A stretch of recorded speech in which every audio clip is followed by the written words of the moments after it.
So here we go in a simple circuit. We have one voltage source, one current source, and they're ultimately asking us to solve for I, which would be the current here flowing in the 8 ohm resistor. But they're asking us to do it using the Norton equivalent of the circuit between terminals 1 and 2. So here's terminal 1 and 2. So that means we'd basically be looking back this way to replace everything to the left of 1 and 2 with the Norton equivalent. So let's look and see how we might go about doing that.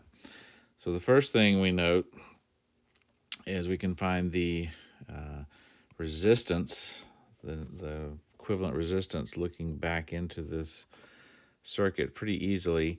Remember, when we do that, we short out our voltage sources. So we'd short this guy out here. So it'd be like it's not even there.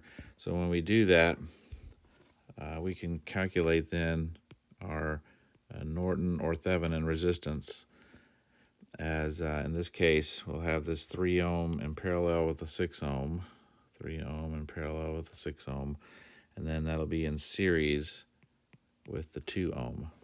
And so rewriting that would be 3 times 6 over 3 plus 6 plus 2. And so that's going to be 18 over 9 plus 2, or 2 plus 2 is equal to 4 ohms. So we have our resistor for our Norton equivalent. So now we just need to figure out what the current source would be. So to do that, we need to look at we can do it by a couple of ways. One is we could figure out what the output voltage is going to be. So when we do that, we see that our output voltage is just going to be this voltage divider. So there should be no current flowing in this resistor here. Let me use a different color. In this resistor here, because it's open circuited, so we'll only have current flowing here. And so the voltage across our 2 terminals would just be the voltage across this 6 ohm resistor. So when we look at that, it's really just a voltage divider. So then our output voltage, open circuit voltage, is going to be 36 times 6 over 6 plus 3. So that's just a voltage divider.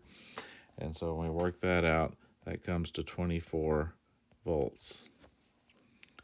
So now we've got our open circuit voltage. We have our Thevenin resistance.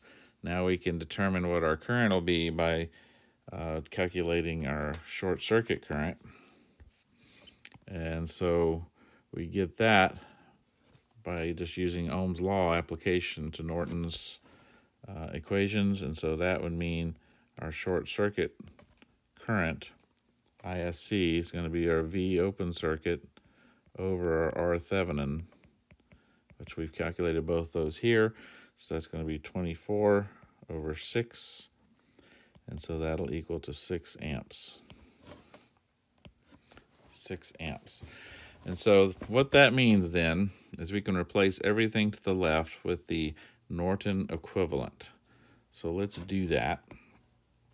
So then when we have a Norton equivalent, that's a current source in parallel with a resistor. So that being the case, we wouldn't have either of these resistors anymore. We will have this one, but it'll be a different value. We'll have a different value here. So I'll do it in red so we can see. First of all, I can go ahead and close this off and close this off. And so then we said that our resistor would be 4 ohms. And we said that our current is going to be, and I'm keeping the same colors as I had over here, 6 amps. So this is our new circuit. So now they want us to use this to calculate what the value of I is going to be. So we can do that. Remember, we're looking for I.